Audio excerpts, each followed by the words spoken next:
for WWE women in ring and on screen time can be rare. But the current solution, at least for me, is doing very little for me to care. And here we go.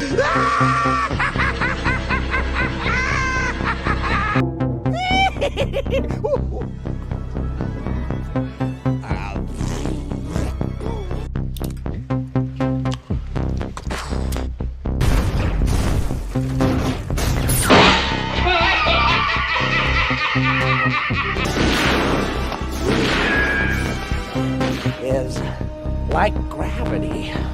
All it takes is a little push.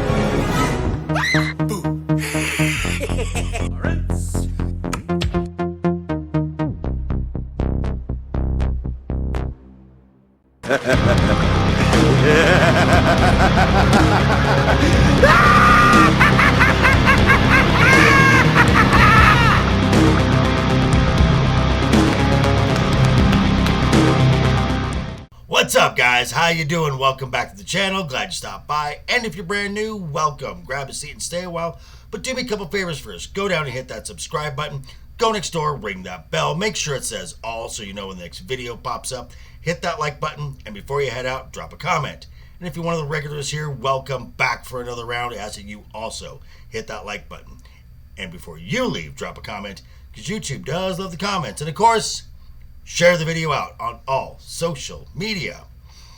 Okay, the WWE Women's Division currently is kind of, well, at least in my opinion, is kind of a mess. Unless you're part of a main storyline or already in the main event circle, trying to get in-ring time or even on-screen time can be a rarity. So in an attempt to give more women some of this rare commodity, WWE Creative has begun creating trios. Now, some may think that this is great, and this is just wonderful. Me, not so much. And allow me to explain why. And here we go. So let's start with the ladies of Raw, where right now the main event picture is tied up in one storyline with Liv Morgan and Rhea Ripley. Now, you might think with the talent of Becky Lynch and Asuka both being out for various reasons at the moment, you might think that this would create opportunities for other top tier talent to step right in. Talent like, oh, I don't know, Io Sky. Duh. However, unfortunately, Io Sky is still a part of Damage Control with Dakota Kai and Kairi Sane.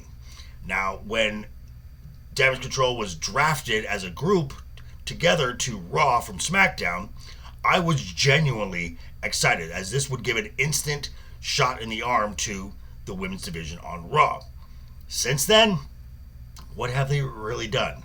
I mean, Dakota has come back from injury, sure, but has done absolutely nothing. And poor Kairi Sane seemingly exists to just be a ragdoll for her opponents. And let's be honest, the only member of this trio with any real interest is Io Sky. And it's just kind of a shame that she seems to kind of just be in this little holding pattern, and the WWE just doesn't turn her loose and let the world see why she is one of the absolute best. What a waste. And now that brings me to another talent that got a real early push, but seems to have stalled a bit, and that is Lyra Valkyria. She was a Queen of the Ring finalist, Money in the Bank participant, and in my opinion, no pun intended, seems to have had her wings clipped, as she has been grouped with KC2, Kaden Carter, and Katana Chance. Now, again, of these three, Lyra is the only one of these that I have any bit of slight interest in, as yes, her promo skills need some work still, but she is genuinely a very talented in-ring performer. And now the reason for this grouping was One night, KC2 came out to rescue Lyra as she was being attacked by this wellspring of personality right here, consisting of Zoe Stark, Sonya Deville, and Shayna Baszler.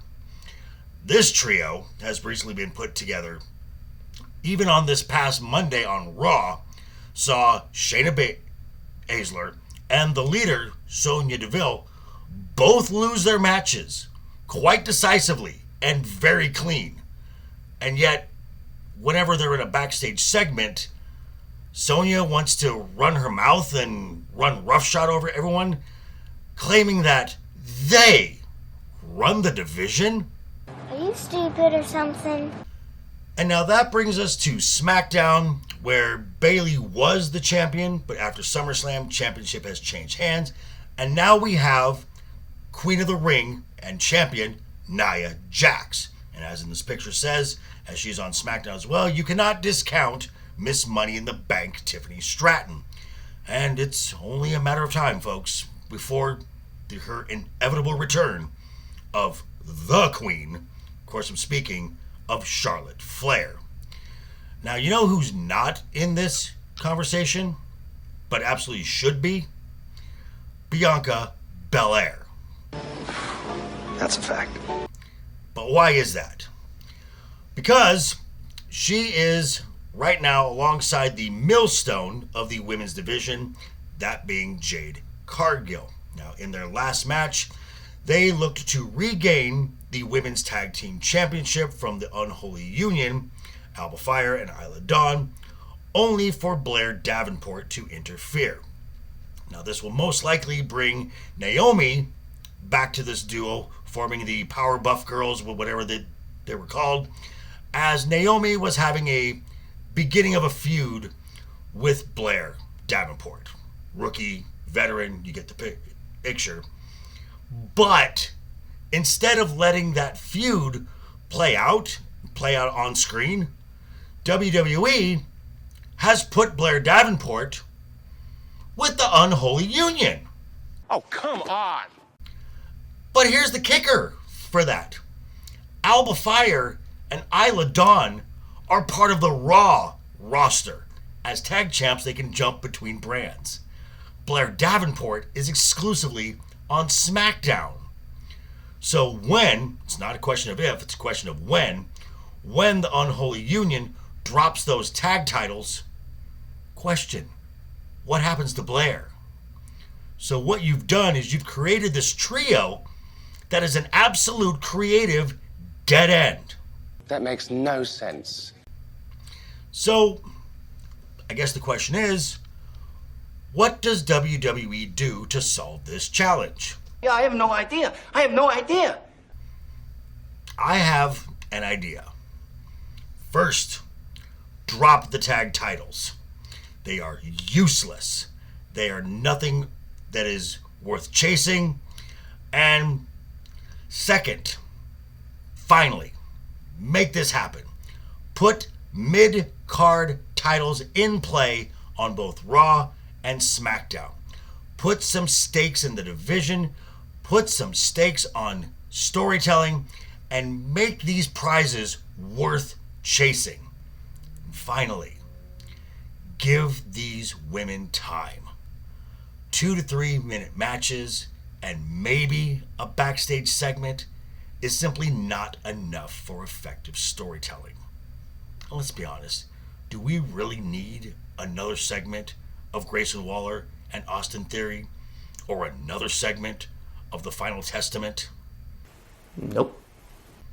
But hey, these are just my thoughts. I'm going to turn it back over to you and let me know what you think down below in the comments. I will be back on for another live stream next week, Wednesday, as we'll be talking about a bunch of the current situations of WWE on Wednesday night is overbooked. But yeah, thanks for stopping by, folks. Again, quick reminder before you head out the door, hit that subscribe button, ring that bell if you liked the video, give it a thumbs up if you didn't like the video. Hey, thanks for sticking around this long. I appreciate that. And I will see you guys all very soon. Hope you had a great week. Have a wonderful weekend ahead of you. And always have fun. Hashtag keep talking. And always Keep that smile on your face. Toodles. I'd say you better subscribe or we'll bash in some skulls, right, Put?